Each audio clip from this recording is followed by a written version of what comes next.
માતા હું છું નિલેશ દવે ગૌરક્ષક દિહોરથી. આ બળદ ઘોઘા તાલુકામાં લાકડિયા ગામમાં ટ્રાફિક રોડ ઉપર ઘણા સમયથી રઝળતો હતો. હમણાં ગોહિલભાઈ મારે વાત કરી કે આજે આ બળદને પોકવાનું છે સર્વેશ્વર ગોધામ કોબડી.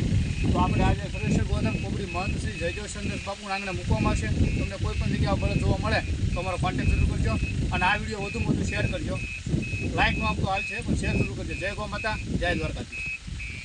આખો વિડીયો ફરતો આપણે બોલ નાખીએ. જય ગો માતા, જય દ્વારકાધીશ. હું છું નિલેશ દવે ગૌરક્ષક દિહોરથી. અત્યારે અમે એક બળદ અત્યારે લાકડિયા ગામેથી રઝળતો હતો તેમને તો સર્વેશ્વર ગોધામ કોબડી બાપુના આંગણે મૂકવામાં આવેલા છે. તો અત્યારે અમે સર્વેશ્વર ગોધામ કોબડીને મુલાકાતે છીએ. જો અત્યારે આ જે ઓપરેશનનો વોર્ડ છે 9 નંબરનો, જો તમે આ બળદ જોઈ શકો. અમારા મહંત શ્રી જયદેવચંદ્ર બાપુ બળદની એટલી સેવા કરે છે.